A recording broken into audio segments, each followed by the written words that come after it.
हाय, आज फिर से गूथरू हो गई तुम हैं। पहले तुम्हें ये सारी चीज़ों पे बोलना नहीं होता है और फिर आके तुम यहाँ पर बोलने लग जाती हो। ये क्या था दिद्दू? हाँ, टाइटल साथ में अपने कागजी पति को कैसे घसीटा है। व्यूज के लिए नाच पीटा तो कोर्ट कचहरी अदालतें की करता है बातें। मुझे चाहे कम व्यूज आए पर मैं व्यक्त नहीं करूंगी यहाँ पे जज्बातें। दीदी ने अपने प्यारे प्यारे नेल काट कर दिए हैं। क्यों?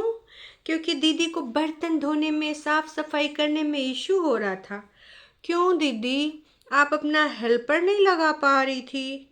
भाई लगा लेती हेल्पर, का हो जाता है। हमें तो लगता है कि आपको हेल्पर लगा लेना चाहिए था। फिलहाल दोस्तों, हमारी प्यारी प्रेतिन जी गू थ्रू होते हुए आ गई हैं यहाँ पर छिछी पट्टी पहलाने। तो हम इसके बारे में थोड़ी सी करेंगे वार्तालाप। तो चलो फिर शुरू करते हैं आज का ये रंगारंग कार्यक्रम बिना कोनो देरी के, है ना। आज मैं बहुत इमोशनल हूँ। कब नहीं होती हो ये बताओ? हरदम तो तुम इमोशनल होती हो। ये कोनो नई की बात नहीं है ना।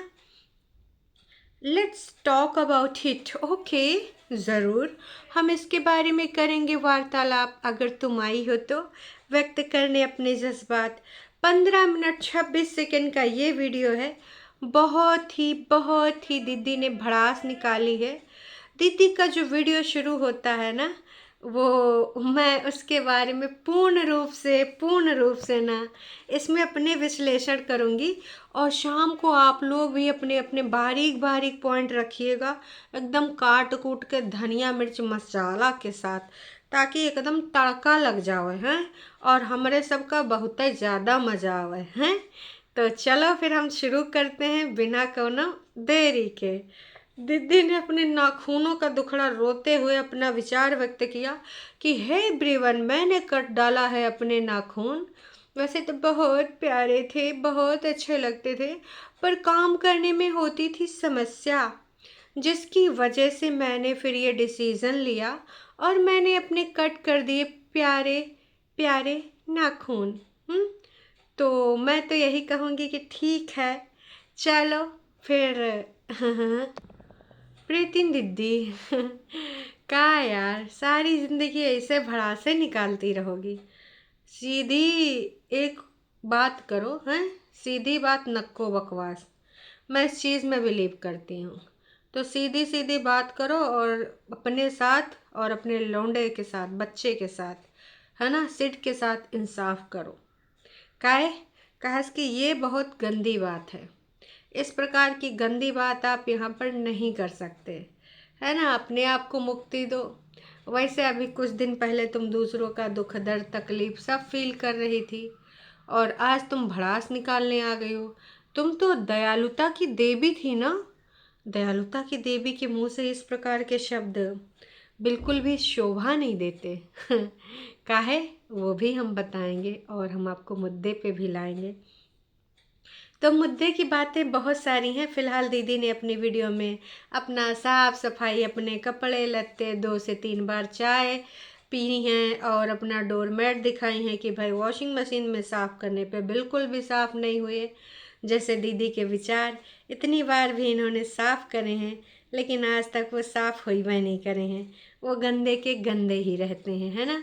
रोज़ बोलती हैं दूसरों से प्यार करो, क्या लेके आए हो क्या लेके जाओगे, 4 दिन की है जिंदगानी, राजा ढूंढे अपनी रानी लास्ट वाला मैंने खुद जोड़ दिया। तो जी, ये जो सारे रायते तुम फैलाती रहती हो, इसमें कोई मतलब है, कोई लॉजिक है, कोई तात्पर्य है? जी कुछ भी नहीं है। लेकिन शायद ये तुमको समझ नहीं आ रहा है। समझने के लिए बुद्धि तो तुम्हारे अंदर देखो बहुत है, लेकिन अब तुम ना समझो। अच्छा, दीदी ने अपने टरू वालों को भी बहुत बहुत थैंक यू बोला है कि तुम लोगों ने जो भर भर के प्यार देते हो ना। प्रीवियस ब्लॉग में बोला था ना, मुझे अच्छे अच्छे कमेंट्स करना क्योंकि मुझे बहुत सारे अच्छे कमेंट्स की ज़रूरत है। तो यू गाइस, हाँ, सबने भर भर के मुझे बहुत सारा प्यार किया, इतने सारे प्यारे प्यारे कमेंट्स किए। Thank you so so much, I am very lucky हैं। लेकिन दोस्तों मैं फिर भी बताना चाहूँगी, ये जो प्लांट्स है इसकी फ़ोटो खींच लो, ये फलाना ये ढिमकाना, मतलब विगत 2-3 दिनों से ये प्लांट्स बहुत दिखाते हैं। और एक जो ऑरेंज वाला फ्लावर है, ये मेरे घर वाले गांव में भी जो घर है मायके में, वहाँ पे भी निकला है, बहुत प्यारा लगता है और कई दिनों तक ये खिला रहता है। इसका कलर बहुत प्यारा है। तो दीदी ने उसके भी दर्शन करा। अब देखो इतना पैसा लगा है नर्सरी में, तो वो सारा दिखा दिखा के पैसा वसूलना भी तो है। ऐसे कैसे पैसा, पैसा बिना वसूले ये सब कर दिया जाए। तो सुबह सुबह जब प्लांट्स दीदी देखती हैं, अच्छा दीदी ने 3 चीले बनाए थे, सबके लिए एक एक, लेकिन बग्गी नीचे से मूली का पराठा दे गई। वो मम्मी जी ने भी बड़का बड़का एक्सल साइज के पराठे बनाए थे। लाइव में किसी ने बोला था ना कि एक्सल साइज वाले पराठे थे, तो भैया 2 पराठा मूली का और 1 चीला। दीदी खाए के कह रही थी आजकल मैं बस सिंपल सिर्फ खाना खाती हूँ। दीदी पराठों में सिंपल क्या होता है, उसमें तेल भी होता है ना। फिर भी सिंपल होता है। अच्छा तुम्हारे यहाँ तेल तो बनता नहीं है, मतलब थोड़ा तेल डालते हैं, या फिर दीदी नहीं होती तो ज़्यादा ज़्यादा डाल लेते हैं, ऐसा कुछ है। तो पराठे वराठे खाने के बाद दीदी आराम से वेलकम बैक करती है, थोड़ा थोड़ा शूट करती हूँ, टाइम मिल नहीं पाता। आपकी प्यारी प्रीतिन जानते हो ऊपर से नीचे करती रहती है, अकेले है, बहुत सारी चीज़ों से गो थ्रू होती रहती है। तो प्रीतिन बैठ जाती हैं अपना गो थ्रू बताने वाली बातें लेके, हैं। आप सब कहते हो डेली ब्लॉग लेके आया करो, पहले मैं एक दिन में 2-2 भी डाल देती थी, पर अब पहले जैसी तबीयत नहीं, अब तबीयत मेरी नासाज है, तबीयत मेरी ख़राब है, इस वजह से नहीं हो पाता है। अब लोग हैं ना तमाम तरह से आपको जज करते हैं, वो आपकी बातों को समझते हैं नहीं, आपकी फीलिंग्स को समझते हैं नहीं। तो भाई हम आपकी फीलिंग्स को बहुत अच्छे से समझ रहे हैं, जो आप समझाना चाह रही हैं। दीदी यहाँ पर आपने पूर्ण रूप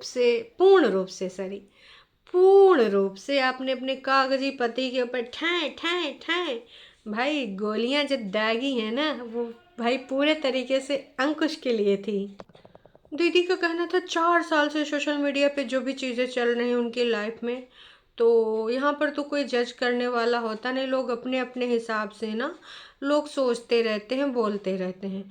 तो कुछ लोगों ने मुझसे कहा है कि प्रीतिन आपकी ज़िंदगी में और जो कोर्ट में अभी इसमें प्रेजेंट टाइम में जो भी चीज़ें चल रही हैं प्लीज़ आप मुझसे शेयर करो। फिर दीदी ने जो जल जलाती हुई है, मुंह से आग निकालने वाली बातें रखी हैं, वो सीधे सीधे अंकुश के लिए थी हैं। दीदी ने सोचा इससे कैसे ना से पीटे, आज मैं तुझे ना पटक ही देती हूँ, लेट्स टॉक अबाउट इट, है ना। तो दीदी ने कहा कि देखो लोग तो मुझसे यही चाहते हैं कि जो चीज़ें चल रही हैं वो विगत 4 साल से चल रही हैं। वैसे दीदी विगत 4 सालों में आपने कई बार अपने मन की भड़ास निकाली है, सुविधा अनुसार तुम कहती हो जो कोर्ट की बातें हैं तुम वो कोर्ट में करोगी, तुम यहाँ पर व्यूज़ के लिए नहीं आओगी। लेकिन जब तुम्हारा मन होता है तो तुम अपना जब वकील बदलती हो, या फिर कुछ तुम्हारे कौशल सर कौशल के धनी होते हुए कुछ करते हैं तब तुम बताने आती हो, या फिर सिंगल मॉमी वाला रोना रोती हो, या फिर कभी कभी जब सुविधा अनुसार तुम मिलाने चली जाती या फिर तुम्हें मिलाने के लिए मजबूर कर दिया जाता तो एक पॉजिटिविटी भरा वाला ब्लॉग लेके आती हो, तो भी तुम बताती हो ऐसा हुआ वैसा हुआ, है ना। तो ये जो तुमने आज यहाँ पर डायलॉग मारा है कि हाँ, मैं व्यूज़ के लिए, टोटल तुम्हारी लाइन क्या थी वो मैं बता देती हूँ दोस्तों। दीदी ने सबसे पहली लाइन यही बोली कि मैं वो एग्जैक्टली जो सेम चीज़ें हैं वो तो बिल्कुल नहीं शेयर कर सकती, और मैंने कहा भी था कि जब कुछ एकदम रिजल्ट आ जाएगा, कुछ फाइनल हो जाएगा तो मैं आपसे ज़रूर से ज़रूर शेयर करूँगी जब फाइनल हो जाएगा। फाइनल कब होगा दीदी चालाकू, जब तुम जाओगी, और जब तुम जइबे ना करोगी तो फाइनल कहाँ होगा, लटकाए पे लटकाए रहोगी। और अपने जो तुम्हारे वो है ना क्या बोलते हैं, हाँ, वो जज साहब के साथ जो अपना विवेचना करते हैं, है ना, वकील साहब, तो वकील साहब से तुम बस एक ही दरख्वास्त करोगी, क्या करोगी वकील साहब से तुम बस पैसा देके आगे तारीख बढ़वाने की गुजारिश करती रहोगी कि इस आदमी को बुढ़ापे तक तो मुझे एड़ी रगड़वानी है, तो तुम लगे रहो भाई साहब, मैं पीछे से हूँ। कह रही थी कि जिसको लोगों को तो ये लगता है कि भाई ये हुआ होगा वो हुआ होगा, है ना, लोग अपने हिसाब से बोलते रहते हैं। और इस वाले हियरिंग पे ये क्यों नहीं गई? सामने वाले को ये नहीं पता चलता है कि ये जो व्यक्ति है ये किस, अभी इसका माइंड का स्टेटस क्या होगा, किस तरीके से ये अपनी मेंटल सिचुएशन में गुजर रहा होगा, किसी को कुछ नहीं पता। बताने को मैं बहुत सारी चीज़ें बता सकती हूँ और मुझे व्यूज़ भी आ सकते हैं, है ना। पर मैंने बहुत साल पहले अपनी ज़िंदगी में डिसाइड किया था कि कुछ चीज़ें मैं कभी भी यहाँ पर नहीं बताऊँगी, चाहे मुझे व्यूज़ कितने ही कम क्यों ना आए, कुछ भी हो जाए मैं नहीं बताऊँगी, है ना। और मेरे व्यूज़ अब वैसे दीदी इससे ज़्यादा क्या कमाएंगे, हैं। तुम सब ना के बराबर चल रहे हो। और देखो, जो चीज़ें नहीं बतानी चाहिए थी वो तुमने भरपूर मात्रा में बताई हैं। किसी की इज्जत उछालना हो, किसी के बारे में तुमको मिर्च मसाला लगाना हो, तो देखो वो चीज़ें तो तुमने बताई हैं। ये मत कहना कि तुमने नहीं बताई, तुमने बताई हैं। और हम सब ने देखा है कि वो चीज़ों का तुमने किस प्रकार से यहाँ पर फ़ायदा उठाया है। सुविधा अनुसार जो तुमको बतानी होती हैं बता देती हो, और जो तुमको छुपानी होती हैं जिससे तुम्हारी जो चीज़ें हैं उनको इम्पैक्ट होगा, वो फिर तुम ऐसे छुपा ले जाती हो। क्यों? क्योंकि भाई सुविधा अनुसार चीज़ें, मैंने बोला ना, तुम्हारे यहाँ पर होती हैं। कह रही थी मुझे ना किसी को बुरा बोल कर तो बिल्कुल भी व्यूज़ नहीं कमाने हैं, है ना, क्योंकि बहुत सारी बातें हैं जो मैं बोल सकती हूँ, है ना। और वो सारी चीज़ों को बोल के मैं अच्छे खासे व्यूज़ भी कमा सकती हूँ, और मेरे को अच्छे व्यूज़ भी आ जाएंगे, इसमें भी कोई दो राय नहीं है। But what about my mental health? मतलब अरे जाओ जीजी, तुम इतना चालाकिन हो, इतना षड्यंत्रकारी हो कि उठते बैठते दिन रात यही सोचती होगी कि कैसे करके, है ना, इस आदमी को मैं और फंसाऊं, कैसे करके इस आदमी को मैं और रगड़ाऊं। तो तुम किस हिसाब से कह देते हो, ये चीज़ हमको बिल्कुल समझ में नहीं आती है कि भाई साहब तुम अपना मेंटल हेल्थ, तुम्हारा मेंटल हेल्थ वही बहुत ज़्यादा अच्छा रहता है जब तुम किसी इंसान को जिसको तुम पसंद नहीं करती हो उसको रगड़वाती हो। उसको जब दुख होता है तब तुम्हें बहुत खुशी होता है। तुम बच्चे को कभी सेकंड संडे, हर सेकंड संडे तुम्हारी समस्या आ जाती है, बोलना स्पीटी। इतने दिनों में तू एको सेकंड संडे गई है? मुश्किल से एक या दो गई होगी, जब से जज साहब ने बोला था कि हर सेकंड संडे आपको मिलाना है। तो कौन से तू स्टेटस से गुजर रही होती, कौन सा तेरा मेंटल एकदम पगला जाती है तू, है ना। जो तू बोल रही लोगों को क्या है, लोग तो सोच लेते हेयरिंग पे नहीं गई, उसी टाइम तेरे दुख दर्द का है होते। नहीं तो तलवा में घूमती नजर आती है, नदिया पे घूमती नजर आती है, कभी पटना चली जाती है, कभी शिमला चली जाती है, तब तेरे ये जो मूड स्विंग्स नहीं होते हैं, तब तू ये जो तेरे यहाँ के दिमाग के ताले वो नहीं हिलते हैं, तब तो तू बड़ा अच्छा होता है, तेरा मेंटल स्टेटस बहुत पॉजिटिव होता है। और वैसे तो बोलती है एक फेज था मैं निकल गई, अब आ गई है आपकी चुलबुलानी। तो ये ना सब तिरिया चरित्र कहूँ और करना बिटिया।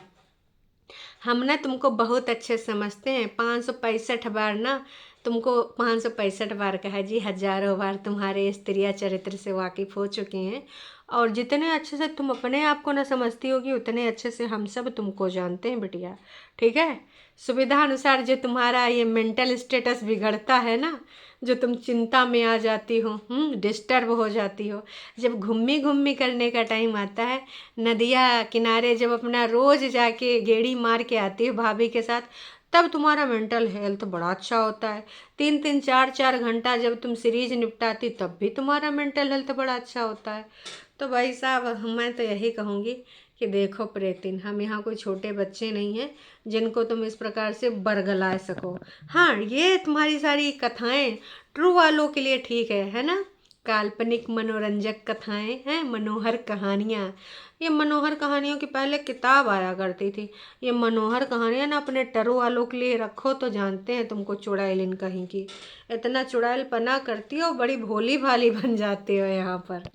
साथ में मोहतरमा ये भी बोल रही थी कि विगत कई दिनों से इनके साथ ऐसा है, जैसा अभी बोल रही हैं, बहुत डिस्टर्ब हैं, फीलिंग वेरी बैड है ना, और जो बहुत ही ज़्यादा इनका मेंटल हेल्थ अभी बिगड़ चुका है। 2-3 दिनों से ऐसा ही फील कर रही थी, जब नेल पेंट लगाए के इधर उधर चमकाए के दिखा रही थी तभी ऐसा ही फील कर रही थी। तो दीदी कह रही थी, इसलिए मैंने फिर वीडियो नहीं बनाया, पर मैंने आज सोचा कि नहीं, अब मुझे वीडियो बनानी चाहिए, क्योंकि एज इट इज़ जो आप हो वो दिखाओ जनता को, ठीक है, जिसको जो लगना है लगे। फिर मैंने सोचा कि ठीक है, इट्स ओके, मैं जो हूँ मैं उस हिसाब से अपनी वीडियो लेके आऊँगी। फिर मैं भाई, बोलने को इंसान कुछ भी आ जाता है, बोल जाता है, बट बहुत कुछ सरल भाषा में बताना चाहती हूँ कि मैं किसी से नफ़रत और ईर्ष्या करना बहुत पहले छोड़ चुकी हूँ। चल चालबाज झूठी, तू नफरत करना छोड़ दे। नफरत करना छोड़ चुकी होती तो आज तुम्हारे दोनों के रास्ते अलग अलग हो चुके होते। ईर्ष्या तो तुम्हारे अंदर कूट कूट के भरी है, ठीक है। बदले की भावना है, तुम एकदम ज्ञानवती बन के जो यहाँ ज्ञान दे रही हो ना, तुम्हारे अंदर एक ज्वालामुखी भरा है। अगर फट जाए तो इसमें अंकुश और उसके आसपास के जो इतने घर हैं सब स्वाहा हो जाएं जल के। भाई साहब, तुम्हारे अंदर इतनी अग्नि की धारा भरी पड़ी है। पर दीदी ने एक चीज़ एक्सेप्ट करी। दीदी ने एक्सेप्ट किया कि वैसे तो मेरा रिश्ता ऑलमोस्ट 1 साल पहले ख़त्म हो चुका था और अभी 2026 चल रहा है, तो कागज़ पे ख़त्म होना बाकी था, तो कागज़ पे भी इस साल ये ख़त्म हो जाएगा। चलो, एक्सेप्ट किया तुमने, एक्सेप्टेंस तो आई। और तमाम लोग कहते हैं कि उस टाइम इसके अंदर बहुत ईगो था, एटीट्यूड था, चाहती तो ये चीज़ें सही कर सकती थी।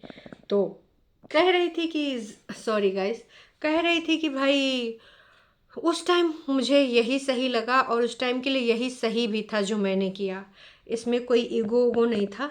और रही बात, अगर जब चीज़ें बाद में ख़त्म हो जाती हैं तो कहीं ना कहीं रिग्रेट या गिल्ट, कहना चाह रही थी लेकिन घुमा फिरा रही थी, तो गिल्ट तुम्हें है या फिर ये कहीं ना कहीं अंकुश को ये बताना चाह रही थी कि जब चीज़ें खराब हो जाती हैं तो बाद में जब आप चीज़ें ख़त्म कर दो तो आपको रिग्रेट होता है, तब आपको गिल्ट होता है। मोहतरमा, अगर सामने वाला बंदा सीधे सीधे निकल जाए, बिना कुछ बोले, बिना इज्जत को मिट्टी में मिलाए, तुमने तो उसकी माँ बहन को जो इतनी उनकी धज्जियाँ उड़वाई हैं, और तुम्हारा ये वीडियो देखने के बाद आज शाम को फिर से धज्जियाँ उड़ाई जाएंगी हैं, उनके इज्जत की वाट लगाई जाएगी भाई। उसके बाद एक्सेप्टेंस और रिग्रेट बचता है, उधर से तो नहीं होगा। अगर तुमको हो तो अच्छी चीज़ है, क्योंकि तुमने कांड ही ऐसा करा है। अब तुम्हें ये लग रहा है कि तुम्हारा रिश्ता ख़त्म हो जाएगा, होने को दुख होता है। तुमने बोला तो सही, कम से कम आज बिल्कुल होता है। तुम कितने भी बोल जाओ कि हाँ 4 साल पहले जो चीज़ें हुई थी, तुम लोग किसी फ्लो में थे, किसी रिश्ते में थे, तभी आगे बढ़े थे ना। तो वो चीज़ें आज तुम्हारे मुंह से जब निकल रही थी ना तो समझ में भी आ रही थी, लेकिन उन चीज़ों को तुम मीन कितना करती हो ये कभी भी तुमने नहीं सोचा, नहीं समझा, नहीं जाना। वरना आज शायद तुम यहाँ पर होती नहीं, तुम अपने उस घर में होती, है ना, और वहाँ पे तुमको हाथों हाथ लिया जाता था। यहाँ तो तुम्हें पता है तुम्हारी सिचुएशन क्या है। फिर दीदी ने जो बोली है लाइन, ये वैसे पहले भी लाइन बोली है कि कोर्ट कचहरी में किसकी जीत किसकी हार। अगर आप कोर्ट चले गए तो आप जीत कर भी हार जाते हैं। और मैं ये सिर्फ मैट्रिमोनियल वाली चीज़ों के लिए बोल रही हूँ, शादी वाले रिश्तों के लिए बोल रही हूँ। बाकी तो वहाँ बहुत सारे केसेस आते हैं ना, मतलब जैसे चोरी चपाटी, न्याय, है ना, ज़मीन जायदाद, तो उसमें तो आप जीतते हैं तो जीतते हैं। लेकिन शादीशुदा गृहस्थ वाली जो चीज़ें होती हैं, तो भाई साहब अगर वो लेके तुम पहुँच जाते हो हुआ हैं, तो भाई तुम हार जाते हो, भले तुम केस जीत जाओ। तो ये चीज़ तुम्हें भी सोचनी चाहिए।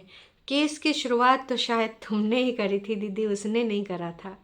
उसने तो बाद में सेक्शन 9 घर ले जाने वाला डाला था, बाद में चाइल्ड कस्टडी डाला था। पहले तो डीवी का तुमने ही डाला था ना, और भी 2-4 केस तुमने ही डाले थे। तो तुम्हारे मुंह से ये बातें शोभा नहीं देती। और जो तुम कह रही थी कि प्रेतिन तुम क्या सोचती हो, तो तुम कह रही थी अब तो तुम्हारे हाथ में कुछ है भी नहीं, और अब जो चीज़ें होनी है वो होके ही रहेंगी। इस साल ये भी रिश्ता ख़त्म हो जाएगा। हाँ, ऑफ कोर्स, जो तुमने बोला है कि बी काइंड, है ना, अभी जो चीज़ें हैं, क्योंकि कौन किस चीज़ों से गो थ्रू हो रहा है, वो आप नहीं समझ सकते तो काइंड रहो। तो मैं कहूँगी ये थोड़ा ना अपने भक्तों को बोल देती तो ज़्यादा अच्छा था, क्योंकि वो लोग शब्दों का चयन भूल जाते हैं, एकदम गंदगी पे आ जाते हैं बहन, एकदम गंद बकते हैं। तो थोड़ा अपने टरू वालों को बोल देती तो ज़्यादा अच्छा था। और व्यूज़ तो तुम इसमें ले जाओगी कि तुमने इतनी सारी चीज़ें बोली जो हैं, है ना। तो यहाँ पर तुम आई थी गिल्ट कराने अंकुश को, लेकिन तुम्हें गिल्ट करना चाहिए, क्योंकि उसने तुम्हारी इज्जत को कोई क्षति नहीं पहुँचाई। उसने कभी तुम्हारे घर वालों और तुम्हारी धज्जियाँ नहीं उड़ाई हैं, जो कि तुमने और तुम्हारे सपोर्टर्स ने करी हैं समय समय पे। साथ में नो ने, जादू टो ने, घर परिवार के जितने लोग थे, पकड़े पकड़े कोने, सब ने करी हैं। तो बहन जी थोड़ा सा तमीज़ में आए के ये तुम कर लो तो ज़्यादा अच्छा है। बाकी उम्मीद करते हैं तुम लोग समझदार, और समझदार के लिए इशारा काफ़ी है। दीदी ने बार बार यही बोला थोड़ा आप सब लोग काइंड रहो, क्योंकि सामने वाले की मेंटल स्थिति कैसी है आपको नहीं पता। तो दीदी हाँ थोड़ा सा अपने टरू वालों को बोल दीजिएगा, जाहिला वगैरह को, कि थोड़ा सा आप काइंड हो जाएं, क्योंकि तुमने ही कहा कि जब जिस चीज़ें ख़त्म हो रही हों, मतलब चल रही हों, तो तुम भूल भूल कर दो हैं।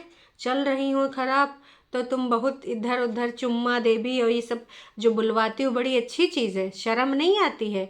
तुम्हारे सपोर्टर्स का नाम रखे हैं बुजुर्ग महिला के, आंटी जी के। तो थोड़ा ना अपने टरू वालन का बोल दो, तमीज़ में आ जाए, बाकी सब काइंड ही हैं। और कहीं ना कहीं दुख तकलीफ अगर होता तो तुम सुधारने की कोशिश करती, यहाँ ज्ञानवती बन के ज्ञान न देती। एक भी चीज़ तुमने ऐसी नहीं करी जो रिश्ते को सुधारने के कगार पे ले जाए। अब बोल रही हूँ वो एटीट्यूड को जो उस टाइम तुमने किया वो सही था। वाह जी वाह, क्या लॉजिक था। बाकी मिलते हैं शाम को लाइव में।